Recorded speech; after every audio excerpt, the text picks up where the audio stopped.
안녕하세요 여러분, 수익률 상승에 도움을 드리고 싶은 헬퍼입니다.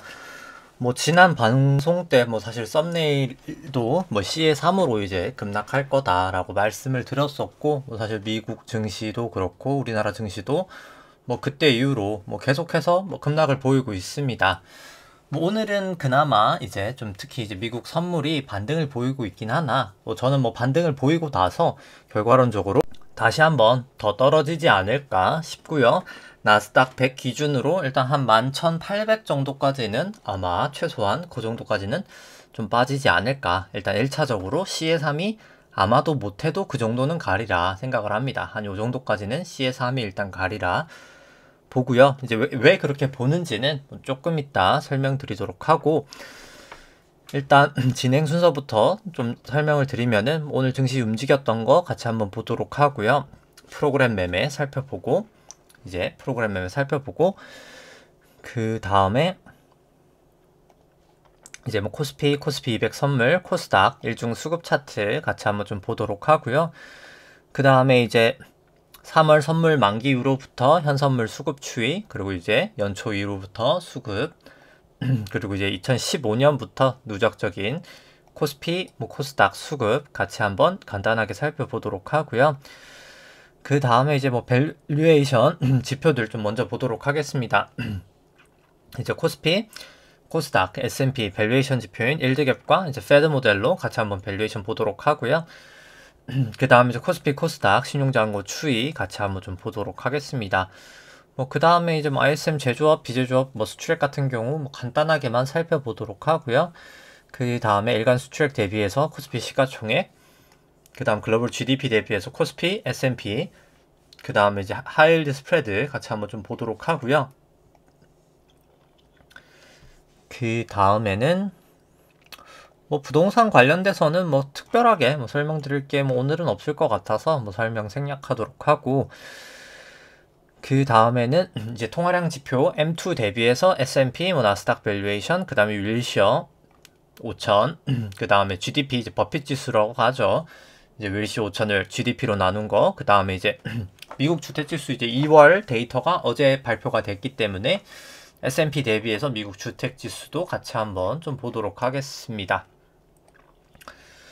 그 다음에 이제 한국 쪽 M2 대비해서 코스피, 코스닥 살펴보도록 하고요. 코스피는 이제 서울 주택가격 지수 대비로 좀 살펴보도록 하겠습니다.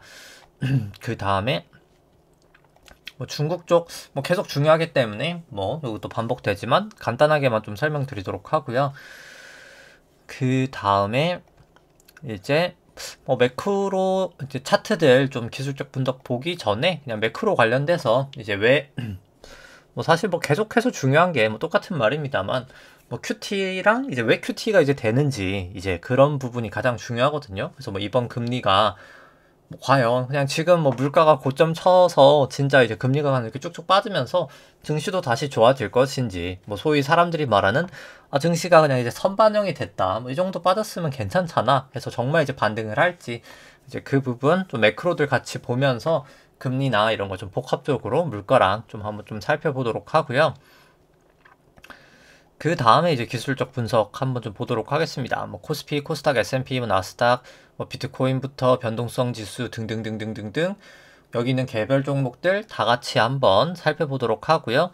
이제 절대가치 평가랑 이제 상대가치 평가로도 다 같이 한번 밸류에이션 보도록 하겠습니다. 그리고 제가 얘기를 안 했는데 밸류에이션 할 때 이 변동성 지수 생각보다 되게 잘 맞거든요. 제가 만든 지 얼마 안 됐는데 이게 생각보다 잘 맞아서 요것도 ATR이랑 이제 빅스, 이제 VBIX, 빅스, 이제 VBIX는 이제 우리나라 거고요. 이제 빅스 이제 미국 S&P인데 같이 한번 좀 보도록 하겠습니다.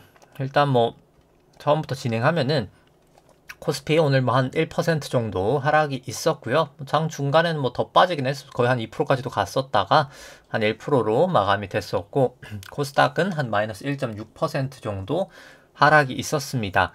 빨간 색깔 영역과 파란 색깔 영역이 프로그램 순매수 구간, 순매도 구간인데 오늘 장 초반에 살짝 순매수 있었다가 순매도로 돌아선 거 누적적으로 보실 수 있고요. 프로그램 매도의 주체는 외국인이었습니다. 한 2,700억 정도 매도가 있었고요. 기관 한 800억 정도 매도가 있었습니다. 프로그램으로. 그 다음에 이제 일간 수급 같이 한번 보면은 코스피 오늘 개인이 뭐 계속해서 9천억 정도 매수가 있었고요. 기관이 한 2,400억 정도 매도, 외국인이 한 6,800억 정도 매도가 있었습니다. 선물 수급 같은 경우에는 뭐 크게 움직임은 없었고요. 이제 막판에는 뭐 장 초반에 외국인이 좀 매도하다가 마지막에 좀 돌리면서 오히려 한 200억 정도 매수를 하면서 끝이 났었고요. 개인이 한 55억 정도 매도를 했고 기관은 500억 정도 매도가 있었습니다. 코스닥 같은 경우에는 개인이 한 1,900억 정도 매수가 있었고요. 외국인이 한 100억 정도 매도, 기관이 한 1,800억 정도 매도가 있었습니다. 일단 그 다음에 이제 누적 수급 살펴보면은 그리고 이제 제가 뭐 매번 얘기 드리지만 제 목이 그냥 좀 기관지가 좋지 않아서 목 상태가 좀 좋지 않은 거는 양해를 부탁드리고요. 일단 코스피부터 수급 다시 누적 수급 좀 보면은 3월 선물 만기 이후로 이제 거의 뭐 한 10조 정도 개인이 매수를 하고 있고요. 외국인은 현물 기준으로 한 7.2조 정도 매도 중에 있습니다. 선물 같은 경우에도 외국인 한 2.3조 매도를 하고 있고 기관 한 1.8조 정도 매수를 하고 있는데 뭐 거의 그냥 매도 차익 거래다라고 매수 차익 거래다 매도 차익 거래다라고 보시면 되겠죠. 현물 매도하고 선물 사면서 기관은 그냥 해지 정도고 외국인은 다 이제 숏 포지션, 개인은 다 롱 포지션 뭐 이렇게 보시면 될 것 같습니다. 결국 이제 개인과 외국인의 싸움이 되겠죠. 근데 실제로 외국인이 계속 이기고 있다. 계속 증시는 빠지고 있으니까요. 외국인이 이기고 있는 형국이고 연초율로 봤을 때도 뭐 개인 한 18조 정도 매수하고 있어서 수급 상당히 좋아 보이지 않고요. 코로나 이후로 보시더라도 개인만 이렇게 매수하고 있는 장 뭐 상당히 저는 좋아 보이지 않는다 라고 뭐 계속해서 수급적으로 생각이 됩니다. 코스닥 같은 경우에는 뭐 살짝 단기적인 움직임은 다릅니다만 외국인이 근데 현물은 이제 다 매도로 돌리면서 거의 이제 1,000억 정도밖에 매수 포지션 보유하고 있지 않고요. 선물 같은 경우도 규모는 작죠. 3,000억밖에 되지 않기 때문에 누적 과거 매수 추이에 한번 보시면은 개인이 월등히 많죠. 수급은 코스닥도 뭐 상당히 좋아 보이지 않는다. 뭐 그렇게 생각이 됩니다. 그 다음 밸류에이션 살펴보면은 이제 일드갭이고요. 빨간 색깔이 일드갭인데 코스피 안에 있는 기대 수익률을 국고채 10년 금리로 차감을 한 겁니다. 이제 나눈 거는 이제 페드 모델이라고 하고요. 그냥 간단하게 높을수록 저평가, 낮을수록 고평가입니다. 뭐 증시 많이 떨어지긴 했지만 뭐 여전히 고평가 영역이다. 여전히 그냥 낮은 레벨이죠. 계속해서. 그래서 상당히 뭐 좋아 보이지 않는다. 여전히 저는 생각이 되고요. 일드갭으로 보더라도 뭐 여기 저점 수준까지는 아니지만 여전히 밸류에이션 부담이 있는 영역이다. 뭐 그렇게 생각을 합니다. 좀 긴 시결로 보더라도 충분히 이제 밸류에이션 부담은 있는 영역이다 생각이 되고요. 코스닥 같은 경우에도 밸류에이션 부담 여전히 아직까지 높은 영역이다. 그렇게 생각이 됩니다. 그 다음에 이제 코스피랑 이제 S&P 같이 돼 있는 이제 LD갭 보시면은 원래 같이 가다가 이격이 나 있는데 이격이 나 있는 게 이제 미국 쪽은 자사주 매입 많이 했던 부분도 있었고 미국이 더 금리를 낮았던 부분도 있었고 이제 그거에 대한 가장 큰 원인이 이제 양적 완화였었죠. 여러 가지 측면 때문에 미국이 훨씬 좋았습니다. 좋았다가 근데 이제 다 끝났죠. 미국의 그 호재도 그렇기 때문에 결국은 저는 갭매꾸기가 되리라 보고요. 향후에 미국의 낙폭이 훨씬 더 크리라 봅니다. 뭐 실제로 그렇기 때문에 낙폭 자체도 미국이 훨씬 크죠. 지금 그냥 코스피에 비해서도 최근 기준으로도. 그래서 저는 계속해서 낙폭 자체는 미국이 더 크리라 생각을 합니다. 중기적으로 그렇게 생각을 하고요. 그 다음에 이제 일드갭이 아니라 페드 모델로 보더라도 밸류에이션 상당히 이제 높은 구간입니다. 밸류에이션 자체가 이제 좋지 않기 때문에 뭐 상당히 조심하셔야 된다. 계속해서 뭐 단기 반등은 나올 수 있겠지만 언제든 그 단기 반등이 정말 단기 반등이고 추세적으로는 계속 하락하리라 생각을 합니다. 그 다음에 이제 신용잔고 살펴보면은 코스피랑 이제 코스닥 신용잔고 보시면은 뭐 신용잔고 같은 경우에도 이제 개인들이 바닥이지 않을까라고 하면서 계속 매수를 하고 있는 거죠.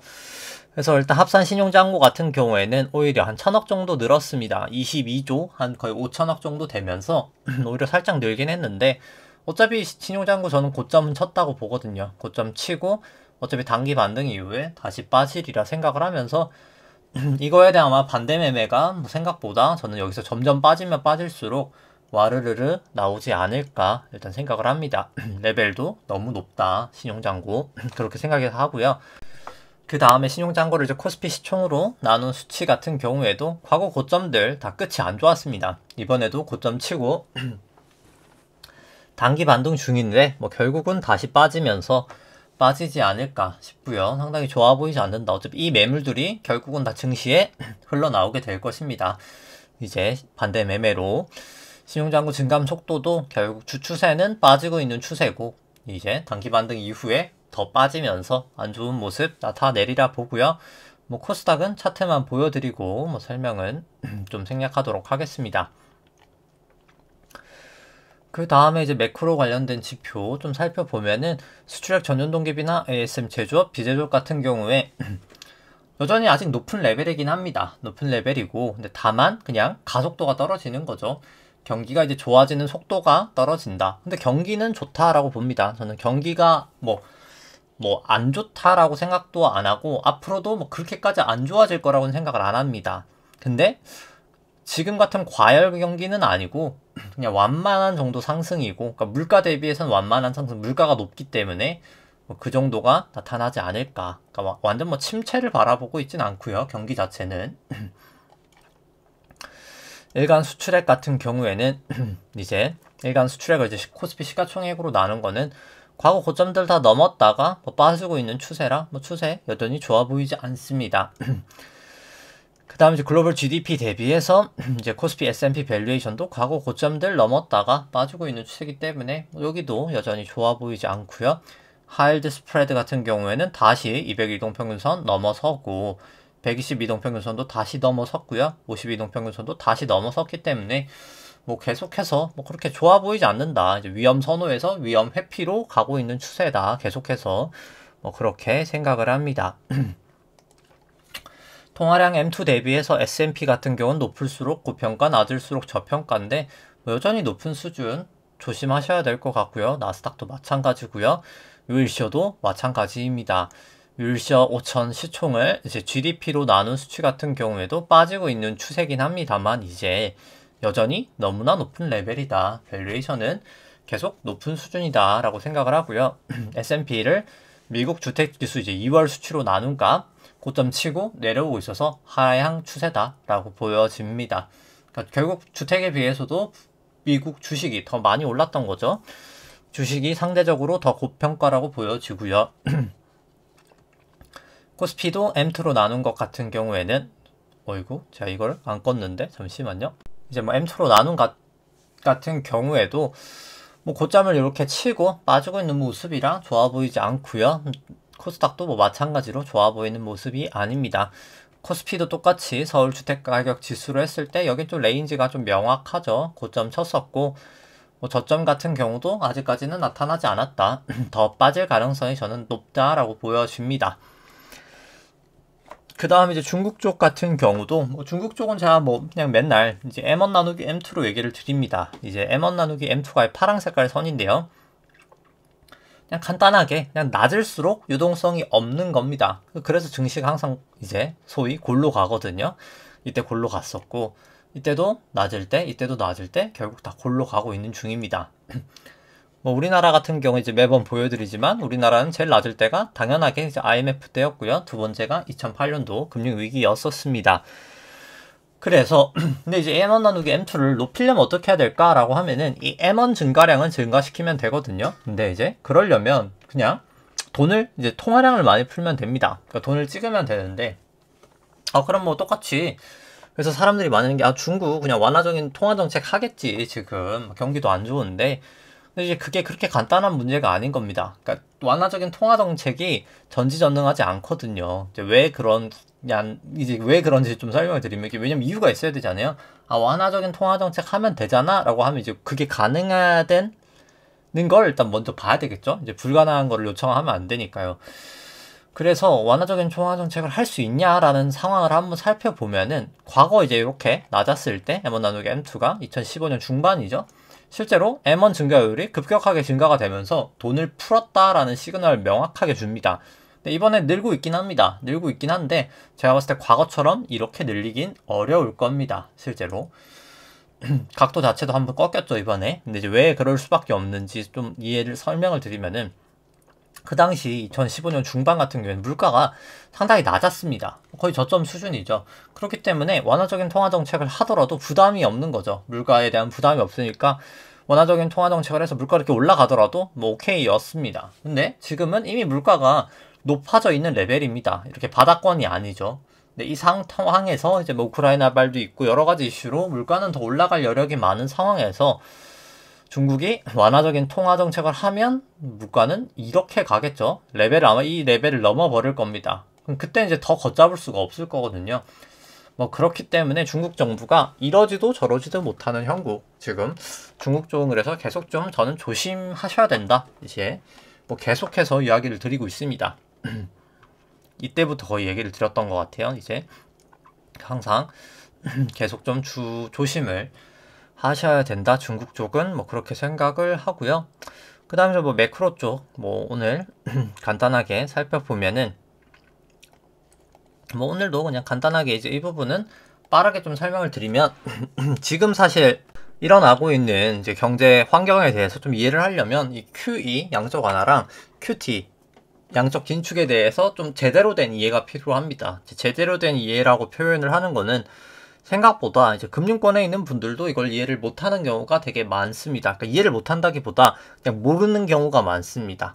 이제 그래서 계속 반복돼서 설명을 하고요. 뭐 사실 이게 가장 지금 상황에서 중요한 이슈이기 때문에 뭐 사실 이제 뭐 매우 느끼는 거지만 영상이 뭐 내용이 그렇게 크게 달라지는 건 없죠. 이제 기술적 분석 빼고는. 왜냐면 뭐 매크로 자체가 뭐 지금은 솔직히 크게 변화가 없습니다. 뭐 짜잘짜잘한 이슈야 뭐 실적 발표 이런 거야 계속 나지만 뭐 사실 그런 것보다 어차피 매크로 그냥 큰 이제 숲이 더 중요한 거긴 하거든요. 그러니까 마치 그런 거죠. 오늘이 몇 도인지가 중요한 게 아니라 지금이 봄인지 여름인지 가을인지 겨울인지가 중요한 거죠.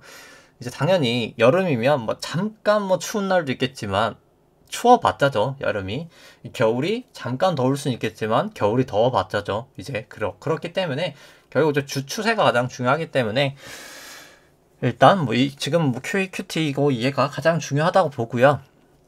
뭐 QE부터 설명을 드리면 양적 완화는 뭐 그냥 연방준비은행이나 중앙은행이 자산 매입하는 거죠. 이거는 이제 보통 그냥 쉽게 이해하시는 게 맞기는 합니다. 순서가 연준이 국채를 사게 되고요. 뭐 제가 국채 매도자라고 치죠. 뭐 국채를 팔면 제가 현금이 생기겠죠. 현금이 생긴 게 어차피 은행에 맡길 거니까 은행에 부채가 되고, 은행은 뭔가 자산을 늘려야 되는데 뭐 아무 자산이나 막 투자하기는 어렵기 때문에 대출이 막 나가는 시즌도 아니고요. 양적 완화를 할 때는. 그래서 지준금이라는 현금에다가 연방준비은행이 예치를 하면서 투자를 합니다. 이 돈이 다시 연방준비은행에 들어오면서 지준금이 되면서 자산 부채가 다 맞게 되는 거고요. 차변 대변이. 그래서 실제로 양적 완화는 실물 경제에는 아무런 영향이 없습니다. 실물 경제에는 영향이 아예 없죠. 돈이 뭐 실물 경제로 흘러간 게 없으니까요. 그냥 금융시장에 대한 유동성만 증가가 되게 됩니다. 지준금이 늘어나니까요. 은행 돈이 늘어나면서 그래서 완화적인 금융 환경이 조성이 됩니다. 그래서 금리도 내려가서 채권 가격 올라가고 주식 올라가고 뭐 부동산 올라가고 뭐 비트코인도 올라가고 그냥 모든 웬만한 자산이라고 불리는 모든 자산들이 올라가는 결과가 나타나게 되고요.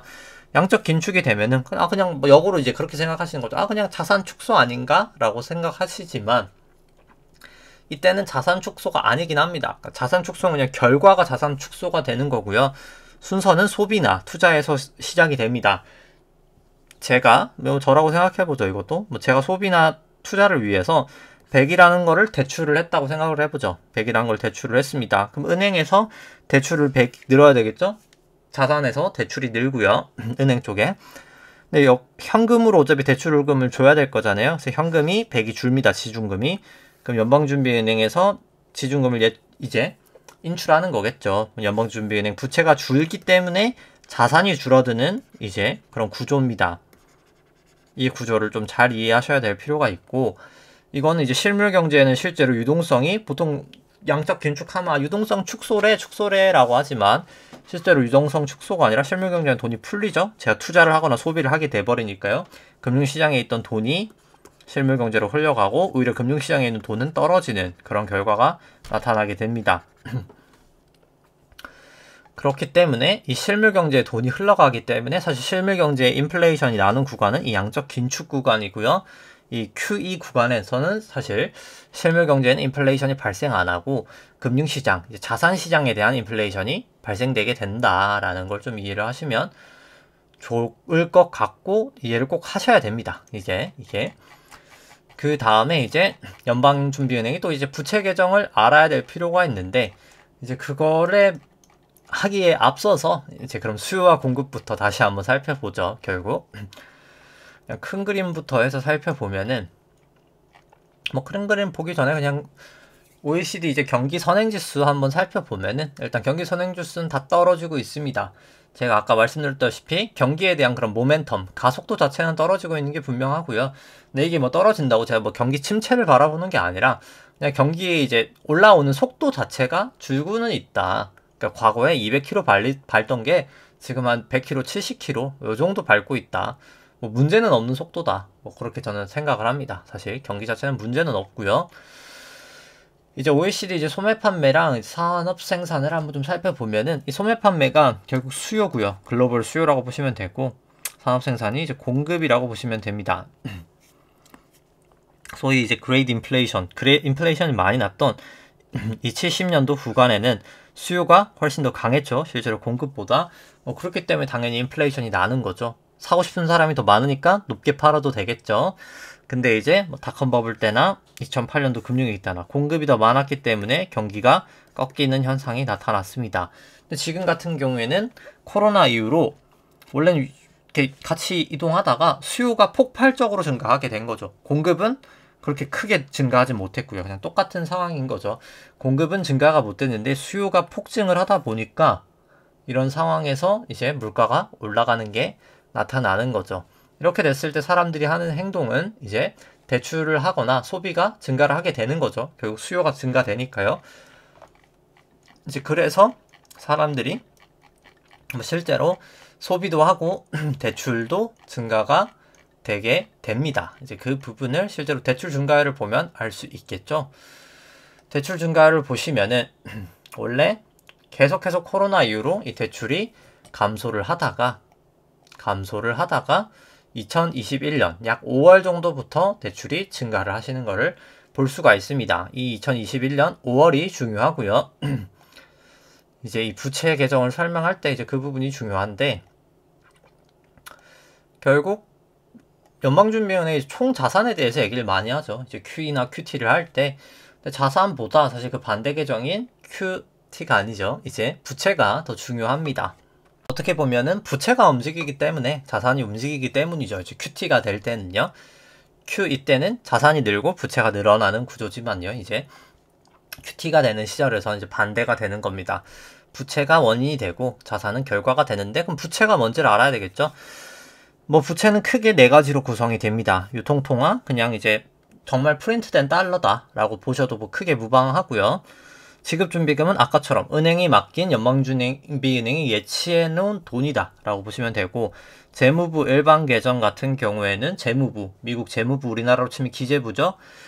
국채를 발행하거나 세수를 걷어서 이제 재정정책을 위해서 모아놓은 현금이다 라고 보시면 되고 리버스 레포 같은 경우에는 연방준비은행이 단기금융시장에서 차입한 돈이다, 빌린 돈이다 이렇게 생각하시면 됩니다. 근데 보통 양적 완화를 하면 자산 매입을 하니까 부채가 뭔가 늘어야 되는데 이 유통통화 같은 경우에는 GDP만큼 완만하게 증가를 하고요. 지급준비금이 보통 이제 증가를 합니다. 그래서 뭐 과거 보시면은 거의 지급준비금의 증가폭이 대부분이죠. 자산 증가분의 대부분이 자산과 이제 부채의 증가분이 다 지급준비금이었었습니다. 근데 뭔가 이상할 때가 나타나죠. 이때입니다. 이때가 아까 말씀드렸던 2021년 5월입니다. 이때부터 뭔가 지급준비금이 늘지 못하는 걸 보실 수가 있죠. 분명히 부채 총량은 늘었는데 지급준비금의 증가폭이 멈춘 겁니다. 그럼 왜 멈춘 걸까에 대해서 생각을 해보면은 은행 입장에서는 사실 연방준비은행에 맡기면 이 당시에 이제 0.1%를 줬었거든요. 이 지급준비금 금리가. 근데 대출을 하면 뭐 한 3%의 대출을 했다고 추죠. 0.1%에 투자하겠습니까? 3%에 투자하겠습니까? 라고 하면은 3%에 당연히 투자하고 싶을 겁니다. 근데 0.1%에 투자를 했던 거는 그냥 대출이 안 나가서였었어요. 그냥. 근데 이제 경기가 회복이 되면서 2021년 5월부터 경기가 회복이 되면서 대출이 나가니까 지급준비금을 맡길 필요가 없는 거죠. 이제 돈이 막 들어오는데 그 돈을 대출로 하고 지급준비 굳이 받지를 않는 거죠. 그래서 이때부터 지급준비금이 증가하지 못하고 오히려 감소를 하게 됩니다. 근데 양쪽 하나를 계속 해야 되니까 연방준비은행이 자산은 늘리고 있는데 부채는 뭔가 다른 걸 늘려야 되겠죠? 다른 걸 늘려야 되니까 그 연방준비에서 컨트롤할 수 있는 건 리버스 레포밖에 없거든요. 리버스 레포를 막 증가시켰습니다. 근데 그러면 리버스 레포를 계속 증가시키면 되지 않았을까? 그럼 양적 긴축을 안 해도 됐겠네 라고 하실 수 있겠지만, 왜냐면 지금 이제 지급준비금이 떨어지니까 결국 QT를 하는 거거든요. 근데 그러면 그냥 계속 리버스 레포를 이렇게 증가시키면 QT를 안 해도 되지 않을까? 라고 생각하실 수 있지만, 결과론적으로 이제 그럴 수가 없습니다. 근데 이제 이것도 왜 그럴 수가 없냐가 중요하겠죠. 그냥 아무 이유 없이 그럴 수 없다라고 하면 사실 당연히 이유가 안 되고요. 이제 그럴 수 없는 이유가 이제 사실 논리적으로 납득이 돼야 될 텐데, 그럴 수 없는 이유를 좀 설명을 해드리면은 결국 이제 RRP라는 게, 리버스 레포라는 게 단기금융 시장에서 돈을 빌리는 거잖아요. 달러를 빌리고 이제 국채를 담보로 주는 겁니다. 돈을 계속 이렇게 빌리다 보니까 단기금융 시장 돈이 떨어지겠죠? 그러니까 이제 금리가 날아가는 겁니다. 결과론적으로 이제 금리가 날아가는 거죠. 왜 단기금융 시장 돈이 없어지니까 단기금리가 이렇게 날아가는 겁니다. 날아가고, 근데 이제 그게 IORB, 이게 기준금리라고 보시면 되거든요. 이 하늘 색깔의 금리가 이거를 넘어서는 순간 사실 이때부터 금리는 올렸어야 되네, 이제 올려야 되네 라고 하면서 결국 올렸고요. 앞으로도 더 많이 올릴 수밖에 없게 될 겁니다. 이 금리가 계속 날아가고 있으니까요. 이제 그래서 금리가 올라가는 거다라고 보시면 되고, 그렇기 때문에 RRP를 계속 늘리지를 못한다. 어차피 RRP를 계속 늘리면 어차피 금리를 올려야 돼서 이래나 저래나 어차피 더 이상 자산을 늘릴 수가 없는 구조다. 왜냐면 부채가 못 늘기 때문에 연방준비은행이 자산을 못 늘린다. 이렇게 되고, 그리고 이제 여기서 멈추지 않고 아직 가야 될 길이 먼 거죠. 상업은행 예대율이 보시면 닷컴 버블 때나 2008년도 금융위기 보시면 예대율이 100%였습니다. 근데 지금 예대율이 이제 리바운드를 하고 있죠. 2021년 5월부터 바운드를 하고 있는데 여전히 아직 61%밖에 안 됩니다. 그래서 올라갈 길은 멀다. 그렇게 되면 자산이 계속 축소가 될 거예요. 그러니까 부채가 축소가 되면서 연준 자산은 계속 축소가 될 겁니다. 근데 그럼 이제 어떤 일이 일어날까가 중요하겠죠. 뭐 자산이 축소가 되는 게 뭐 사실 아무 일이 안 일어나면 뭐 굳이 알아야 될 필요가 없잖아요. 근데 제가 이렇게 길게 이걸 얘기를 하는 거는 일이 일어났기 때문인 거죠. 저희에게 피부에 좀 매우 많이 와닿게 일어나기 때문입니다. 뭐 오늘은 부동산이랑 한번 연계해서 생각을 해보면은, 제가 아까 말씀드렸죠. 연방준비은행의 총 자산이 감소를 할 때가 사실 실물 경제에 인플레이션이 나타납니다 라고 했습니다. 근데 부동산이라는 건 좀 특이하게 이제 뭐 주식이나 채권 같은 다른 자산과 달리 실물 자산의 역할도 합니다. 그렇기 때문에 부동산이 웬만하면 잘 빠지지 않는 거죠. 완화적일 땐 완화적이라고 올라가고, 실물 경제 자산 올라갈 때는 그때도 올라갑니다. 이제 단기 조정만 초반에 보이고 나서요. 그렇기 때문에 뭐 부동산이 뭐 사람들이 좋아하시는 자산인 것도 뭐 사실인데, 그래서 그냥 이제 그거를 말하고 싶었던 게 아니라 연방준비은행에 딱 한 번 QT를 한 적이 있었습니다. 왜냐면 QE를 한 게 2008년 이후로기 때문에 딱 한 번 QT를 했던 게 2015년부터였습니다. 소위 이제 뭐 윌러 연준 이사나 여러 분들이 이제 GDP의 한 20%, 연준 총 자산이 미국 GDP의 20%가 약 적정한 구간이다라고 소위 얘기를 합니다. 여기까지 그래서 줄이긴 했었습니다. 한 17%까지 감소를 더 시키긴 했었는데, 뭐 중요한 거는 이렇게 양적 긴축을 하면 제가 어떻게 된다고 그랬었죠? 금융시장의 유동성은 떨어지고 이제 부동산이 아니죠. 실물 경제에 대한 유동성이 공급이 된다라고 이야기를 드렸었습니다. 실제로 이때 실물 경제에 대해서 유동성이 공급이 되면서 실제로 부동산이 한 1년 정도 시차를 두고 이때부터 랠리를 하게 됩니다. 우리나라 부동산이 오른 해랑도 거의 비슷하거든요. 실제로 이때. 근데 이제 반론을 주실 수가 있습니다. 이제 막 금융시장 유동성이 줄었는데 이때 사실 주식이 올랐습니다 라고 하시는 분들이 있어요. 이제 그래서 근데 당연히 그래서 제가 말씀드렸습니다. 그때 주식이 실제로 올랐습니다 라고 이제 말할 수 있는데, 이제 그러면 뭔가 제가 설명하는 게 틀린 게 아닌가요? 이제 금융시장의 유동성이 떨어지는데 왜 주식은 올랐을까인데, 마치 그런 거죠. 밸류에이션에서 금융시장 유동성만이 주식의 가치를 결정짓지 않습니다. 이제 마치 이런 거죠. 그러니까 결국 주가라는 것은 세 개의 함수거든요.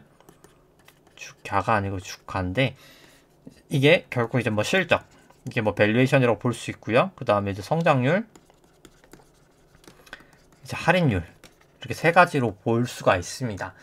이 금융시장 유동성은 이제 할인율에 영향을 미치죠. 그래서 할인율은 실제로 올라가면은 주가가 떨어지고요. 올라가면 주가가 떨어지고, 주가가 이제 올라가는 역할로 반대로 생각해보죠. 할인율이 떨어지면 주가는 올라가고요. 당연히 실적이 좋으면 주가는 올라가고요. 성장률이 높으면 주가는 올라갑니다. 근데 마치 그런 거죠. 제가 저 기간에는 할인율이 높아지는 구간이었습니다 라고 하는데, 이 두 개가 또 중요하겠죠? 할인율은 높아졌지만 밸류에이션이 낮았으면 성장률은 좋고 증시는 좋아질 수 있었습니다. 근데 이때가 2015년부터가 딱 그랬던 때였던 거죠.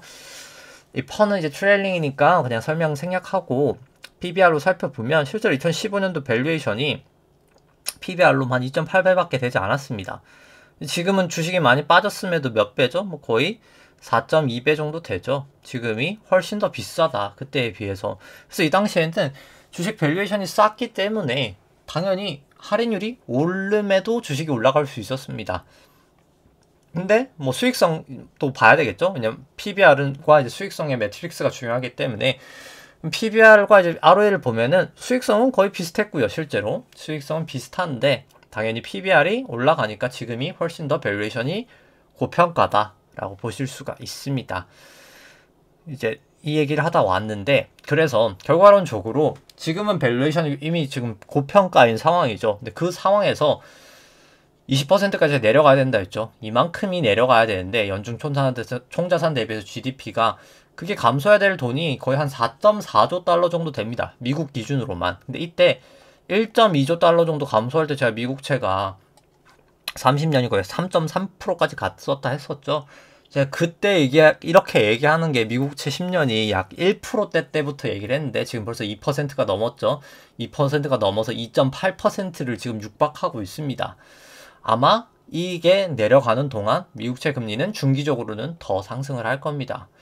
그래서 뭐 제 주변에 지금 미국채 지금 사야 되는 거 아니야? 막 이런 분들이 많은데, 미국채를 저는 산다라고, 제가 산다라고 하면 저는 기준이 이 GDP를 20% 근처나 좀 하회하고 나서 RP 금리가 막 뛸 때 살 겁니다.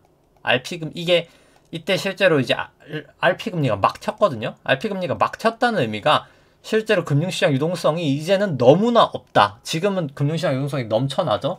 넘쳐나는 상황에서 여기까지 가면 금융시장 유동성이 너무 없어서 단기금리인 미국 RP금리가 막 요동을 쳤었습니다. 그때 이제 사실 미국채, 장기채를 투자를 해야 되죠. 근데 아직 너무나 갈 길은 저는 멀다 생각을 합니다. 아직은 갈 길이 너무 멀다. 뭐 굳이 지금 사는 거는 너무 성급하다 생각을 하고요.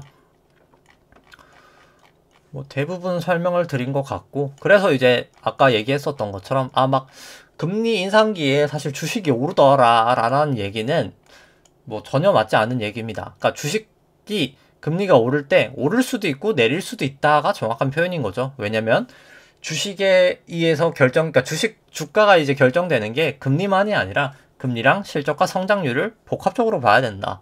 이제 그게 뭐 교육 영상에도 있는 림, 이제 레지더럴 인컴 모델이나 이제 FCF, 이제 프리 캐시 플로우 모델을 써야 그 세 개가 동시에 다 반영되는 밸류에이션이 가능하기 때문에 뭐 그런 밸류에이션 모델로 사실 증시를 쳐다봐야 된다. 그냥 간단하게 금리가 오르니까 주가가 오릅니다. 실적이 높아졌으니까 주가가 오릅니다가 아니라 실적과 성장률과 금리를 세 가지를 복합적으로 다 보셔야 지금 증시를 정확하게 볼 수 있다라고 좀 생각을 해주시면 좋을 것 같습니다. 그래서 뭐 대부분 설명이 된 것 같고, 이제 뭐 인플레이션 관련해서도 이제 결국 저는 이제 인플레이션은 계속해서 갈 거다라고 봅니다. 근데 이제 그 전에 이제 인플레이션 이제 조정된 걸 봤을 때도 S&P가 이때 횡보한 것처럼 보이죠? 이 70년도 인플레이션기에. 근데 사실상 인플레이션을 조정해보면 S&P는 계속 떨어졌다. 사실 인플레이션기에 대부분의 주식은 전 좋지 않다라고 보여집니다. 실물 자산으로 사실 대피를 해야 되고요. 그때 당시에는 아니면 인플레이션 관련된 주식에 투자를 하셔야 되고, 물가 같은 경우에도 이때 보면 쌍봉이죠. 지금 같은 경우도 전 쌍봉을 그릴 거라고 봅니다. 이때 고점을 치고 내려왔다가 다시 고점을 치죠. 이런 현상이 나고, 지금도 아마 고점을 쳤다고 보고요. 빠졌다가 다시 올라갈 거라고 봅니다.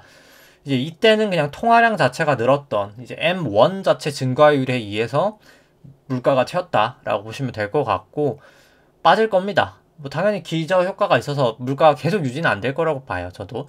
근데 빠졌다가 결국 QT 효과 때문에 약 한 1년 정도 뒤, 빠르면 6개월 뒤에서 1년 뒤에 하락을 했다가, 기고 효과로 인해서 하락을 했다가 저는 다시 틸이라 봅니다.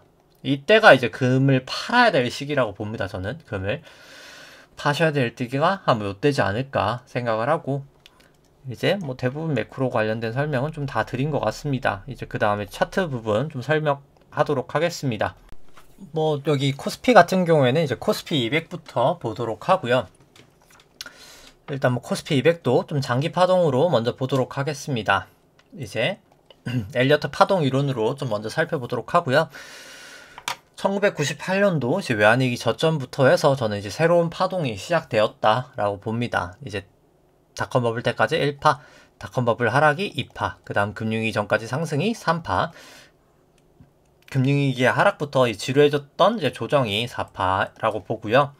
이제 17년, 18년 상승이 5파. 그렇게 해서 이제 크게 1, 2, 3, 4, 5가 완성이 되고, 그 다음 이제 미중무역 분쟁 코로나가 A, B, C로 큰 이었었다라고 봅니다. 이제 작년 2월까지 올랐었던 게 이제 3의 1파라고 보고요. 그 다음 빠지고 있는 지금 파동이 이제 3-2파라고 봅니다. 여기도 뭐 똑같이 이렇게 채널링을 사실 해보면은 뭐 거의 채널이 딱 다인 부근에서 잘 빠지고 있기 때문에 뭐 채널은 거의 유효했다라고 보여지고요. 그 다음 이제 일봉으로 조금 살펴보면은 코로나 저점부터 해서 3-1파 모습 보면은 뭐 여기까지가 이제 1파, 2파, 뭐 3파, 4파, 5파까지 잘 나왔었고, 뭐 진행하는 도중에도 이렇게 2파랑 4파 저점을 그어서 뭐 3파 고점에다 올려놓으면 뭐 고점 잘 닿았었죠. 채널은 유효했다 라고 보여지고, 여기 이제 하회할 때 뭐 2번 정도 사실 팔 기회는 있었다 라고 보여집니다. 그 다음 여기 이제 5파 고점 찍고 여기까지가 A파, 여기가 B파, 여기가 이제 C파였다라고 보는데, 여기도 똑같이 5파 고점에서 B파 고점에다가 올려놓고 A파 저점에다 올려놓으면 여기도 뭐 저점 잘 닿았었죠. 채널은 유효했고 C를 예측을 할 수 있었습니다. 내려갈 때 아, C가 이제 거의 끝나가는구나, 올라갈 때 아, C가 확실히 끝났구나. 그래서 여기가 A, B, C로 큰 A라고 보는데, 애매한 거는 여기가 이제 좀 애매합니다. 국내는 사실 그래서 여기까지는 맞는 것 같은데 여기가 솔직히 애매하거든요. 근데 애매한데, 일단 뭐 이게 주봉도 그렇고 여러 가지 사실 뭐 미국적 파동을 보면서 제가 계속 보지만 일단 뭐 더 빠지긴 할 것 같습니다. 근데 더 빠지긴 할 것 같은데 이게 사실 어디까지 빠진다라고 말씀드리기가 애매하긴 해요. 사실 이게 특히 이제 국내 쪽은. 왜냐면 일단 뭐 파동이 명확하게 읽히지 않기 때문에, 뭐 제가 명확하지 않은 걸 뭐 읽힌다라고 이제 거짓말을 할 수가 없기 때문에 국내는 더 빠질 것 같은데 어디까지일지는 모르겠다가 저희 대답인 것 같고요. 특히나 이제 120 이동평균선에서 주봉상에서 계속 지지를 보이다가 깨버렸죠. 이번에 빠지는 건 분명히 더 빠지리라 봅니다. 근데 다만 어디까지인지가 애매한 거죠. 근데 이럴 때는 뭐 그냥 기술적 검정상 200일 여기서 지지가 되냐 마냐가 일단 1차적으로 중요하지 않을까 그렇게 생각을 하고, 애매하죠. 제가 애매하게 얘기를 하죠. 그냥 더 빠지긴 더 빠지는데 어디까지 빠질지가 모르는 거죠. 그렇기 때문에 저는 뭐 숏을 요즘에 많이 하고 있지만 뭐 굳이 지금 국내 쪽으로는 하고 있지 않습니다. 특히 이제 국내 쪽으로 했던 건 여기서 이렇게 빠질 때 제가 풋옵션을 많이 매수를 했었고, 여기서는 사실 풋옵션을 매수하다가 좀 손해를 봤었고, 여기서 이제 내려갈 때 뭐 풋옵션으로 잘 먹었었고요. 여기까지 내려올 때는 잘 먹고, 여기서부터 제가 안 했던 것 같습니다. 제 기억 속에서. 한 그 정도로 국내는 좀 대응을 하고 있고, 일단 국내 개선부터 일단 먼저 살펴보면은 일단 전환선 기준선 방향 이제 다 내려오고 있죠. 구름대 계속 돌파하지 못하고 빠지고 있고 전저점 깨졌고 26일 프랭스팬 역전이 되어 있기 때문에 당연히 추세 자체는 너무나 좋지 않다. 뭐 여전히 전 좋지 않다라고 국내 쪽은 바라봅니다. 근데 다만 파동이 정확하지 않기 때문에 어디까지 빠질지는 모르겠다. 딱 그 정도인 것 같고요. 뭐 코스닥 150 같은 경우에도 뭐 전환선 기준선 다 역전되고 26일 프랭스팬 역전되고 구름대 이탈을 하면서 빠졌기 때문에 뭐 단기 반등이야 언제든 있을 수 있겠지만 결과론적으로 빠진다 라고는 보여지고요. 사실 미국 쪽이 파동은 훨씬 더 잘 익히기 때문에 미국 쪽 한번 S&P 살펴보면 미국 쪽 같은 경우에 2009년도 저점 이후로부터 이제 여기까지가 1파, 2파, 3회 3회 3회 3, 3에서 3회 5로 3파, 여기가 트라이앵글로 4파 깔끔하게 잘 나오고 5파 고점 치고 이제 A, B, C로 빠지고 있는 단계다 라고 보여지고요. 뭐 구주봉으로 보더라도 MACD, RSI 다 매도 시그널 나타내고 있습니다. 마지막 5파부터 해서 살펴보면은 미국 쪽 같은 경우는 여기가 1파, 2파, 3파, 4파 하고 나서 5파가 이제 연장이 됐었고요. 엘리어트 파동상 1, 3, 5파 중에 한 파동만 연장이 가능합니다. 여기까지 1파, 2파, 3파, 4파 여기까지가 이제 5였다라고 봅니다. 고점은 여기였는데 여기가 이제 확장형 B였다라고 보고요. 여기가 A 나오고 여기가 A, B, C로 B 나오고 여기가 1, 2, 3, 4, 5로 큰 A가 A, B, C로 종료가 되었다라고 보고요. 그 다음에 A, B, C로 B가 나오고 나서 제가 뭐 저번 방송에도 그랬지만 C에 3이 나올까봐 그래서 이게 C에 1이고 C에 2가 나오고 이제 지금이 C에 3이다 라고 보여집니다. 이 C에 3은 이제 계산치로 봤을 때 엘리어트 파동 계산치로 봤을 때 C의 3은 아마도 제가 기입을 안 해놨네요. 나스닥 할 때 좀 설명을 하도록 하겠습니다. 뭐 나스닥 할 때 아무튼 C의 3은 앞으로 훨씬 더 빠진다. 단기 반등 정도다 지금은 사실 그 정도다 라고 보여지고요. 이제 나스닥 같은 경우를 보면은 뭐 나스닥은 여기가 이제 5파 고점을 치고 A 다음에 A, B, C로 B 나오고 1, 2, 3, 4, 5로 고점을 치고 그래서 A, B, C로 A가 빠지고 A, B, C로 B가 나오고 여기까지가 1파, 2파, 지금 이제 3파의 진행 중이다 라고 생각을 합니다. 근데 이 3이 제가 생각하기에 이제 계산치로 최소한 1배 수치죠. 이 3파가 1파에 1.618 가는 경우가 많거든요. 그래서 11,781이나 한 1,700 정도 가지 않을까? 뭐 현물로 보면 한 요 정도? 뭐 둘이 큰 차이가 없기 때문에 한 요 정도 가리라 생각이 되고요.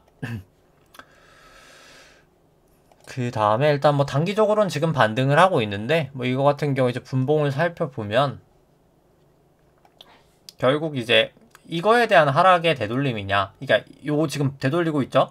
이 되돌리 지금 다시 좀 빠지고 있는데 이게 이거의 전체 이게 1, 2, 3, 4, 5여서 얘가 2인지 이제 그러니까 C에 3에 3에 1에 2인 거죠. 이렇게 되면 요게 이제 그건 건지 아니면 여기까지고 이게 너무 복잡하니까 이건 이제 사실 제가 얘기는 설명은 생략하도록 하겠습니다. 저는 이제 개인적으로 좀 자세히 보고 있긴 한데 뭐 얘기가 너무 복잡해질 것 같아서 일단 아무튼 간에 뭐 단기 반등은 뭐 여기까지가 끝이었을지 뭐 최고로 간다고 치면 뭐 한 13,700까지도 전 갈 수 있다고 보는데 뭐 요 부분까지 갈지는 모르겠으나 어차피 뭐 중요한 거는 주추세는 결국 못해도 뭐 저는 한 여기까지는 빠진다. 뭐 이게 반등을 해서 여기 이렇게 가든 못해도 여기까지는 빠지리라 일단 보여집니다. 그 다음에 4 나오고 또 이렇게 빠지겠죠?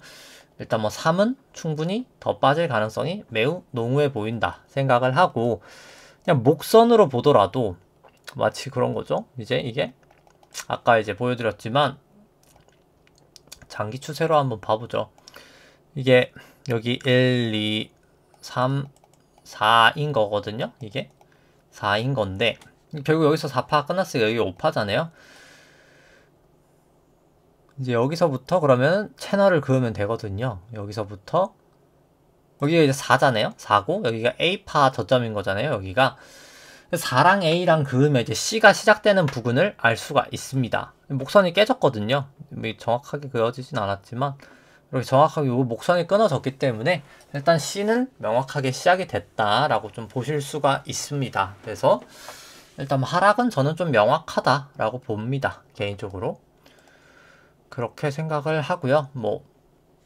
사실 주봉으로 봐도 명확하고, 주봉상으로는 26일 후행스팬 호전될 뻔했다가 다시 역전되면서 빠지고 있고, 구름대까지 이탈을 하면서 다 역전이 됐죠. 기준선 방향도 이제 내려오고 있고요. 상당히 저는 부정적인 모양이다 생각이 됩니다.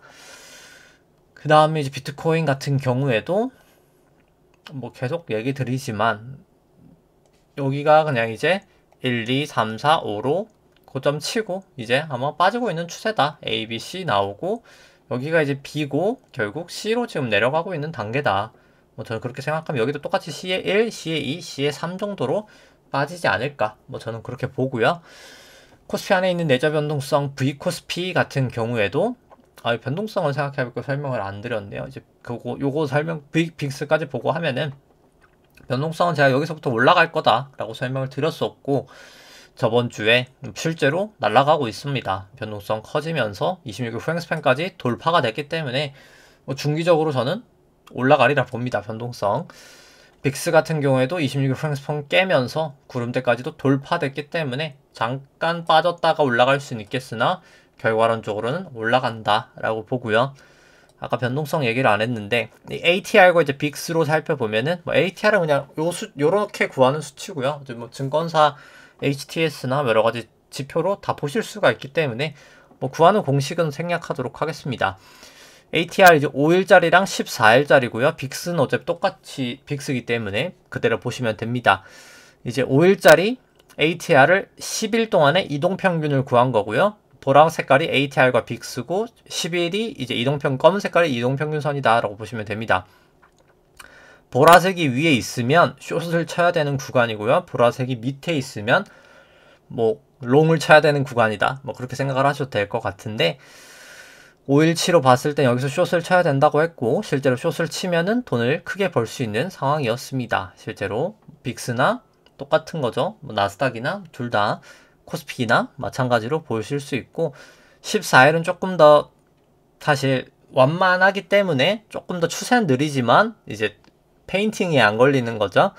보시면 이때부터 숏을 쳤어도 매우 크게 먹을 수 있었다. 여기 올라갔을 때부터 숏만 쳤어도 매우 크게 먹을 수가 있었고 저 같은 경우에 이제 나스닥 아까 할 때 설명을 드리지 않았지만 저 같은 경우에 나스닥 선물 숏은 여기서부터 하고 있었거든요. 여기서부터 선물 숏을 하면서 이래저래 지금 거래를 하면서 여기서 매도를 한 부분도 있었다가 여기서 다시 또 샀다가 손실을 봤다가 다시 빠지면서 와서 지금은 사실 가장 최고 지금 수익을 거두고 있습니다.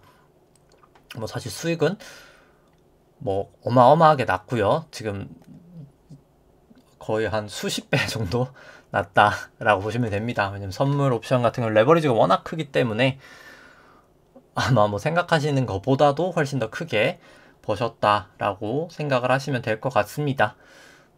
방송 특성상 제가 굳이 수익률이나 제 투자 금액은 사실 제 그냥 개인적인 삶을 위해서 공개는 드리지 않고요.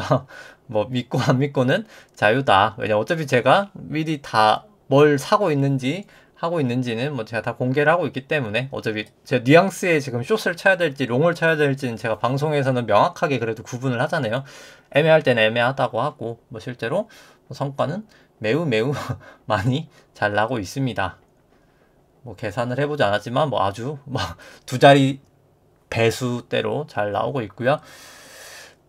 일단 그래서 나스닥 같은 경우에는 여전히 일단 아직까지는 숏을 들고 있습니다. 반등을 할 수는 있겠는데 제가 봤을 때 C의 3 구간이기 때문에 그러니까 C의 3의 1이 해봐야 2거든요. 그래서 반등이 어디까지 갈지는 모르겠으나 반등이 크진 않을 거다라고 봐서 그냥 들고 있습니다. 굳이 안 팔고 그냥 들고 있고요.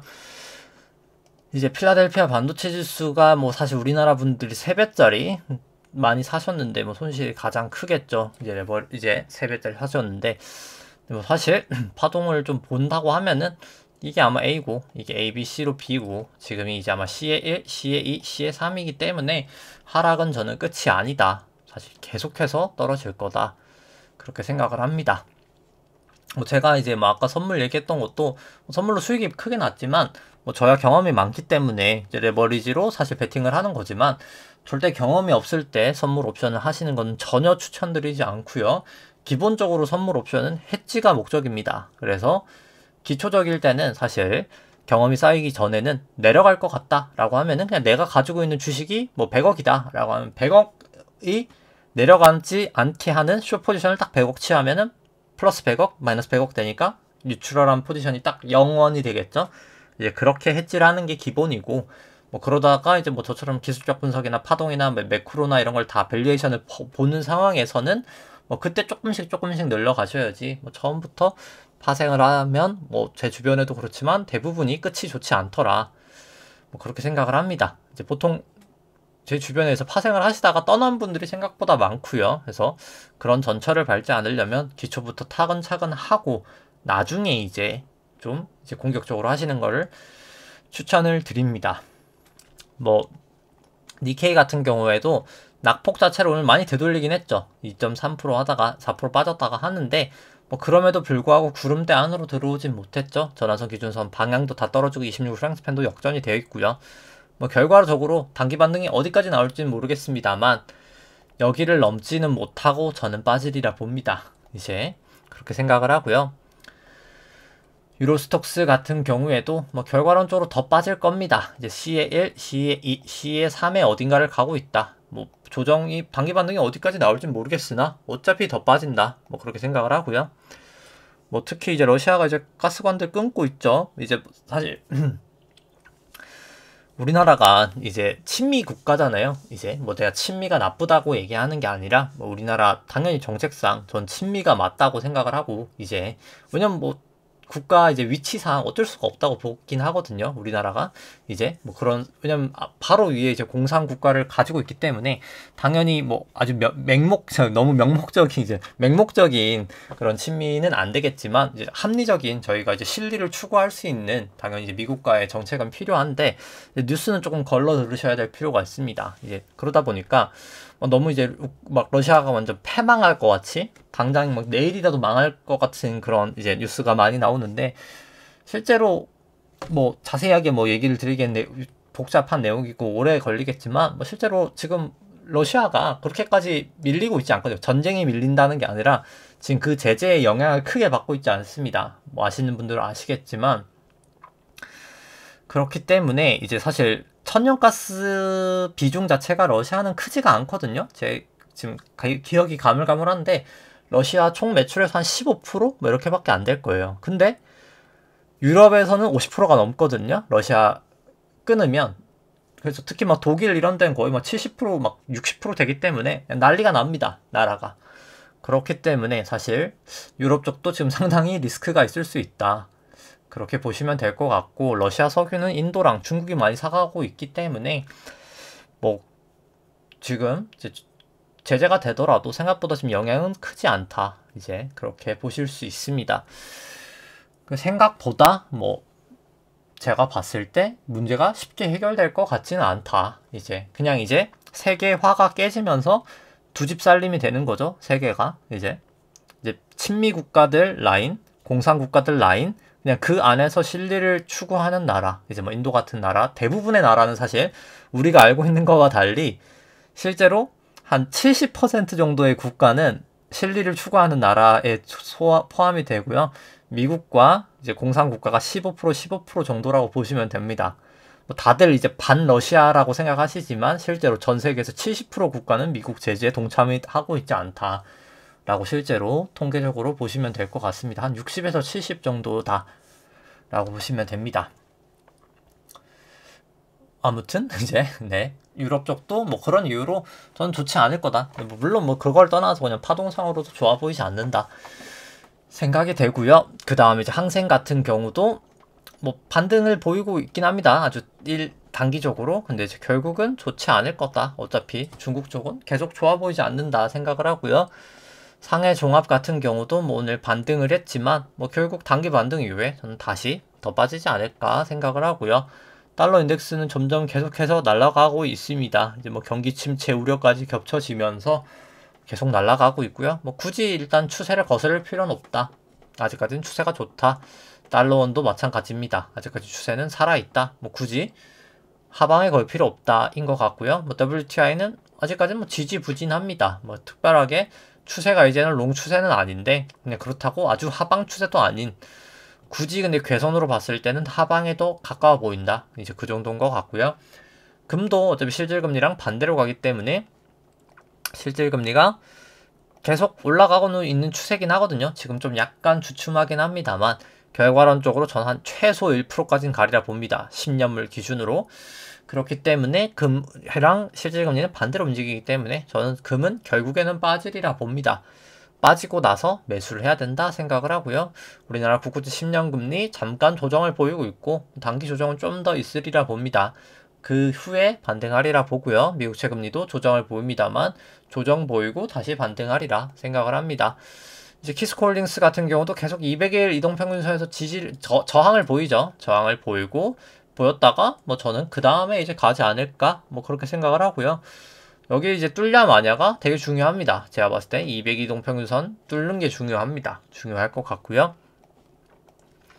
뭐 밸류에이션 상으로는 뭐 너무나 저평가되어 있다 생각을 하고 여기는 밸류에이션보다도 자사주 매입이 가장 중요하다. 그러니까 자사주 매입이나 뭐 이제 한 번 더 소각을 하거나 아니면 뭐 여러 가지 측면에서 뭐 유상 감자를 하든 좀 대주주의 그런 정책이 가장 중요하다. 주주 환원 정책이 제일 중요하다 생각을 하고요. 현대해상 같은 경우 이제 금리가 좀 빠진 부분이 있어서 빠지고 있고 워낙 단기 과열이 있었던 것도 사실이죠. 뭐 빠져도 이상한 건 전혀 없고요. 근데 빠졌다가 뭐 저는 결국 다시 갈 거라고 봅니다. 뭐 단기 조정 나타나면 오히려 감사합니다 하고 저는 사야 되지 않을까라고는 생각을 하는데 뭐 언제든 조정은 보일 수 있다. 근데 조정 보이면 좀 사자 생각을 합니다. 기대 수익률 봐도 많이 내려온 건 사실입니다. 기대 수익이 내려온 건 사실인데 내려와도 높거든요. 내려와서 아직 높은 수준이기 때문에 뭐 솔직히 다른 주식에 비해서는 저는 좋다라고 봅니다. 현대해상 DB 손보는 뭐 설명 생략하도록 하고요. 우리금융지주 같은 경우도 기준선을 하회하면서 확실히 뭐 추세가 이제 좀 빠질 수도 있겠다라는 생각은 드는데 이제 뭐 결국 여기도 똑같이 빠지면 사자. 뭐 저는 그 정도로 보고 있고요. 우리금융지주도 충분히 많이 비싸지긴 했습니다. 과거 대비해서 많이 올랐죠. 오르긴 했는데 그냥 이만한 주식이 또 다른 주식에 비해서는 없다. 그냥 어차피 다른 주식이 너무나 살 게 없어서 그냥 그래도 뭔가를 사야 된다면 현금보단 나으니까 우리금융지주가 낫지 않을까. 뭐 요 정도 느낌이고요. 뭐 하나금융지주도 뭐 사실 많이 싸져서 뭐 하나금융지주도 저는 괜찮다 보고요. JB는 좀 비싸져서 이제 별로인 것 같고 KB도 뭐 그렇게 싸진 않고요. 신한도 그렇게 싸진 않아서 우리 하나 정도 저는 괜찮다. 저는 지금 일단 우리를 들고 있습니다. 삼성전자 같은 경우 오늘 전저점 갱신을 했죠. 그래서 결국 그냥 여기도 똑같이 그냥 오파 고점 치고 A 빠지고 B 올라가고 지금 C가 내려가고 있는 어딘가다 라고 보여집니다. 절대가치 평가 같은 경우에 삼성전자 뭐 38%인데 뭐 이 정도는 크게 의미 없다라고 생각을 하고요. 그리고 사실 제가 이렇게 38%라고 나오는 거는 제가 삼성전자가 여기가 딱 적정하다는 밸류에이션으로 그냥 계산해버린 거거든요. 그러니까 당연히 이게 한 38% 되나 보네요. 이제 그러니까 그 정도라고 나오는데 실제로 저것도 아마 제가 봤을 때 지금 밸류에이션이 고평가가 되어 있다라고 보여집니다. 상대가치 평가로 살펴보면은 상대가치 평가를 봐도 삼성전자는 항상 요 8% 정도 고점 치면 증시 조정을 나타냈었거든요. 주식이. 똑같이 최근에도 7.9 정도 기록하면서 조정을 나타냈었고요. 여전히 아직 고점 쳤을 때에 비해서는 덜 빠졌죠. 그렇기 때문에 저는 더 빠질 가능성이 훨씬 크다고 보고 금리를 조정한 금리 조정 기대 수익률 같은 경우에는 오히려 최근 기준 거의 저점이죠. 금리까지 감안하면 오히려 저는 비싸 보인다. 뭐 그렇게 생각합니다. 그래서 뭐 굳이 전혀 싸 보이지 않는다 생각을 하고요. 하이닉스 같은 경우도 뭐 굳이 사실 이렇게 떨어지는 추세 저는 좋지 않아 보인다 생각을 하고 상대가치 평가를 절대가치 평가로도 여긴 좀 싸 보입니다만 여기도 이제 실적 변동성이 워낙 큰 거를 감안하면은 뭐 저는 굳이 사고 싶지 않다. 뭐 그렇게 생각을 합니다. 근데 뭐 3전보다는 나은 것 같다. 뭐 딱 그 정도인 것 같고요. 실제로 뭐 낙폭 자체도 3전보다는 더 많이 기대 수익률이 많이 반등은 했죠. 3전보다는 반등을 했다.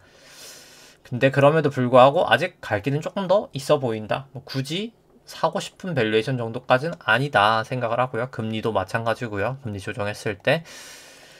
그 다음에 이제 현대차 같은 경우에 뭐 실적 최근에 좀 잘 나오면서 반등하고 있긴 합니다만 여기 구름대를 벗기냐 안 벗기냐가 중요할 것 같고 저는 못 벗기고 빠지지 않을까 뭐 그렇게 생각합니다. 거래량 이렇게 터지는 거 자체가 터졌는데 도지 나오면서 빠지는 거 좋아 보이지 않는다. 저는 그렇게 생각을 하고요.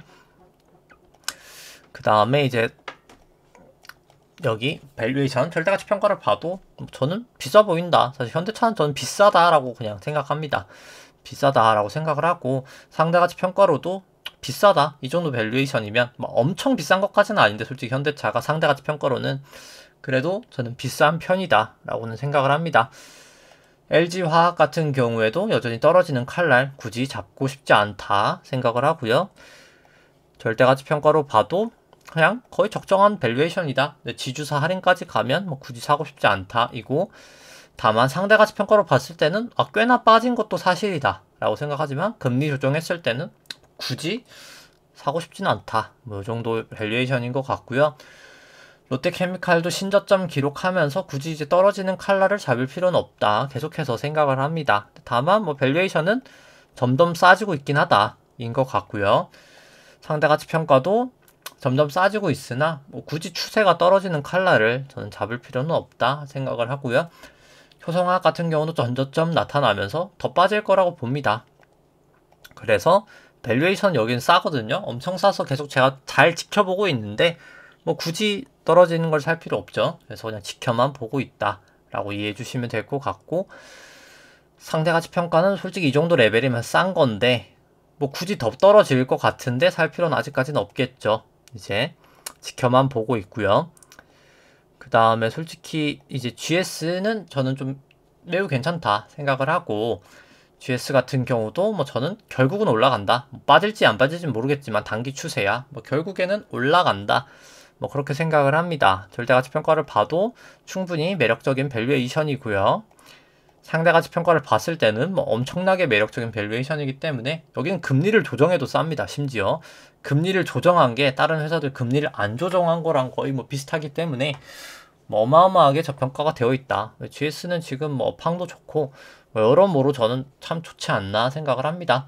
뭐 KT도 저는 좋다라고 생각을 하고 향후에 좀 매집을 할 생각인데 일단 뭐 추세가 좀 꺾이긴 했죠. 그래서 뭐 빠지면 감사히 사자. 그리고 뭐 이번에 뭐 인수위에서 뭐 이제 5G 뭐 좀 저가 요금제 내자라고 하는데 뭐 큰 의미는 없을 거라고 생각을 하는 게 5G 저가 요금제를 사용할 바에 알뜰 요금제를 하겠죠. 왜냐면 어차피 54,000원인가? 그 정도 이하 요금제는 약정 맺으면 어차피 내려가지가 않거든요. 그렇기 때문에 어차피 그렇게 할 바에 알뜰을 가지 저가 요금제 안 할 거기 때문에 뭐 사실 뭐 그렇게 크게 실효성 있는 정책이라고는 전 생각되지 않습니다. 그러다 보니까 실적에 영향도 크진 않겠죠. 그렇게 생각을 하고요. KT도 뭐 빠지면 뭐 오히려 감사하게 사도 괜찮지 않을까 생각을 하고 절대가치 평가로도 KT는 저평가가 되어 있다라고 생각을 하고요. 상대가치 평가로도 뭐 엄청은 아닌데 왜냐면 여긴 이제 기간 산업이다 그러니까 장치 산업이다 보니까 림에는 좀 맞지 않아서 이 상대가치 평가를 림으로 밸류에이션 하는 거거든요. 뭐 그렇기 때문에 조금 덜 싸게 보이긴 합니다. 그 다음에 이제 DLNC 같은 경우도 뭐 굳이 떨어지는 칼날 뭐 잡을 필요 없다라고 보고요. 뭐 곧 변화일 오죠. 26일 변화일 이제 여기 내일 모레 정도 오겠네요. 뭐 굳이 이제 그때 추세 보고 뭐 대응해도 늦지 않지 않을까 생각을 하고요. 근데 사실 밸류에이션상으로는 엄청 싸기 때문에 DLNC도 뭐 계속 지켜는 보고 있습니다. 요거는 좀 오류가 있어서 DLNC 상대가치 평가는 그냥 생략하도록 하고요. 그 다음 이제 카카오 같은 경우도 뭐 계속 빠지고 있죠. 뭐 굳이 떨어지는 칼날 뭐 전혀 잡을 필요 없다라고 보고요. 상대가치 평가가 아니라 절대가치 평가로도 뭐 굳이 그렇게 밸류에이션 메리트는 크지 않다 보여지고 상대가치 평가로도 뭐 굳이 그렇게 사고 싶은 밸류에이션은 아닌 것 같습니다. 그 다음에 이제 네이버 같은 경우도 신저가 기록하면서 계속 빠지고 있죠. 뭐 그러니까 과매도 구간인 건 맞는데 뭐 저는 단기 반등했다 어차피 더 빠질 거라고 봐서 뭐 굳이 사고 싶진 않고요. 네이버 밸류에이션으로도 뭐 여전히 사실 고평가 구간이고 상대가치 평가를 봐도 고평가 구간이기 때문에 뭐 많이 해소가 되고 있긴 하지만 여전히 그렇게 싸 보이진 않기 때문에 뭐 굳이 사고 싶진 않고요. 그 다음 뭐 셀트리온 같은 경우도 뭐 단기 반등을 하긴 합니다만 뭐 굳이 뭐 사고 싶진 않다. 사더라도 적어도 구름대라도 확실히 넘어서자 이고, 밸류에이션을 보더라도 뭐 셀트리온은 저는 비싸서 뭐 그렇게 사고 싶은 마음은 안 드는 것 같습니다. 상대가치 평가로도 뭐 마찬가지고요. 그냥 과거가 너무 비쌌다, 지금도 비싸다, 뭐 그렇게 생각을 하고, 그 다음에 뭐 삼성 바이오로직스 같은 경우도 뭐 아주 추세가 아주 나쁜 것도 아닌데 일단 뭐 여기 괴선들을 좀 다 넘어야 될 것 같긴 하고요. 근데 일단 뭐 밸류에이션 자체가 여긴 좀 너무 비싸서 뭐 저는 솔직히 사고 싶지는 않습니다. 그냥 항상 비싸죠, 이 상대가치 평가는. 그래서 마치 그렇게 주실 수가 있을 것 같아요. 아, 실적이 이렇게나 개선이 되는데 올라가는데 왜 밸류에이션이 비싸냐라고 얘기할 수 있겠지만 실적이 뭐 어마어마하게 올라가죠 실제로. 근데 마치 그런 거죠. 그 실적이 올라가는 거에 비해서도 주가가 저는 더 많이 반영이 되어 있다, 이제 그렇게 생각을 합니다. 그 다음에 이제 NC소프트 같은 경우에는 뭐 계속 나락으로 떨어지고 있죠. 뭐 솔직히 이런 굳이 나락으로 떨어지는 거는 잡을 필요 없다. 뭐 절대가치 평가로 봐도 뭐 굳이 그렇게 밸류에이션 메리트가 있지 않고, 상대가치 평가로 봐도 여기 이제 상대가치 평가로 림으로 봤을 때는 싼 것 같은데 뭐 굳이 절대가치 평가나 여러 가지 측면으로 봤을 때 뭐 굳이인 것 같습니다. 그 다음에 이제 포스코 살펴보면은 포스코 같은 경우도 결국 구름대 밑으로 다시 내려와서 일단 조심하셔야 될 것 같고요. 상대가치 평가, 절대가치 평가로 봐도 여기는 근데 저평가는 사실 되어 있다라고 보여지고, 상대가치 평가로도 저는 저평가는 되어 있다, 밸류에이션은 충분히 저평가는 되어 있다라고 생각을 합니다. 그 다음에 이제 LG전자 같은 경우에는 굳이 구름대 못 넣고 빠지고 있는 거 좋아 보이지 않고요. 26일도 역전되어 있고 뭐 굳이인 것 같고, 상대가치 평가를 보더라도 여기는 뭐 저평가는 되어 있다라고는 보여집니다. 여기 상대가치 평가로도 저평가는 되어 있고요. 근데 사실 추세가 안 좋은 거죠. 밸류에이션은 괜찮은데 추세가 좋지 않다라고 보여지고, 그 다음에 이제 제일제당 같은 경우도 뭐 이제 그 식품 쪽 원재료 발 이슈 때문에 좀 상승한 부분이 있는데, 뭐 사실 저는 이제 완벽하게 전갈할 수 있을까에 대해서가 계속 의문이긴 합니다. 이제 원재료 쪽에서 그 올라간 부분을 식품 쪽에서 100% 전가가 가능할까?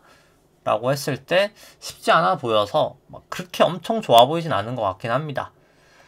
상대가치 평가로는 저평가가 되어 있는 건 사실인데 이제 이게 정가가 얼마나 되냐가 저는 좀 문제라고 보는데, 저는 막 그렇게 엄청 쉬워 보이진 않을 것 같긴 하고요. 한국기업평가도 다시 이제 또 밑으로 추세가 내려왔기 때문에 밸류에이션 그렇게 좋아 보이진 않습니다, 차트장으로. 뭐 절대가치 평가도 그렇게 좋아 보이지 않고요. 상대가치 평가로 봐도 금리를 조정 안 했을 땐 싼데 금리를 조정했을 때가 비싸서 굳이인 것 같습니다. 그 다음에 키움증권, 한국금융지주 상대가치 평가 살펴보면 뭐 둘 다 밸류에이션은 저는 충분히 저평가는 되어 있는데 증시가 빠지면서 어차피 더 빠질 거거든요. 증시에 대한 민감도 베타가 높은 종목들이라, 그러니까 증시가 1 빠지면, 그러니까 코스피 1 빠지면 코스피보다 한 1.2, 1.3 빠지는 친구들이라 뭐 굳이 뭐 밸류에이션 싸다고 들어갈 필요는 없다고 봅니다. 추세 자체도 완전히 꺾여 있죠. 한국금융지주도 굳이 이제 다 꺾여 있는 거를 뭐 굳이 먼저 살 필요는 전 없다 생각합니다. 어차피 더 싸질 때 그때 사자 생각이 되고요. 애플 쪽 차트 보더라도 애플 똑같이 여기까지 A파 떨어지고 A, B, C, B파 나오고 C에 1, C에 3에 어딘가를 지금 가고 있다 생각이 듭니다. 결국은 더 빠지리라 보고요. 뭐 테슬라도 마찬가지다. C에 1, C에 3에 어딘가를 가고 있다. 뭐 그렇게 생각을 합니다. 아마존 같은 경우도 마찬가지고요. 다 하방 추세다. 단기 반등은 있겠지만 결국은 하방이다 보여주고, 게임스탑도 마찬가지입니다. 어차피 26일 프랭스팬 이것만 이제 역전이 되면 완벽한 하향 추세를 그리지 않을까, 뭐 저는 그렇게 생각을 합니다. 뭐 그래서 사실 단기야 뭐 반등할 수 있을 거라고 봅니다. 근데 거기에 속지 말고 저는 앞으로 남을 더 기나긴 하방 추세를 좀 대응하시는 게 필요하지 않을까 생각을 합니다. 결국 뭐 모양새가 저는 한 요 정도 갔다가 최소 한 요 정도 갔다가 이렇게 갔다가 뭐 이런 식으로 하락을 하지 않을까 이렇게 보고 있거든요. 그래서 조심을 계속해서 하시는 게 필요하다. 그리고 매크로 자체도 좋지 않고 밸류에이션도 좋지 않고 뭐 사실 좋은 게 뭘까라고 생각할 만큼 지금 호재가 전혀 없기 때문에 뭐 많은 사람들이 그렇죠. 아 그냥 많이 빠졌으니까 뭐 주가 이미 뭐 다 선반영 돼 있다. 뭐 긴축에 대해서 선반영 돼 있고 한데 왜 선방향이 왜 선반영이 됐는지에 대해서 설명하는 사람은 별로 없거든요. 왜 선반영이 됐는지는 한번 고민해야 될 바의 문제가 아닌가 생각을 하면서 네, 오늘 방송 여기까지 하도록 하겠습니다. 네, 좋아요와 구독 눌러주시면 감사하겠습니다. 이상입니다.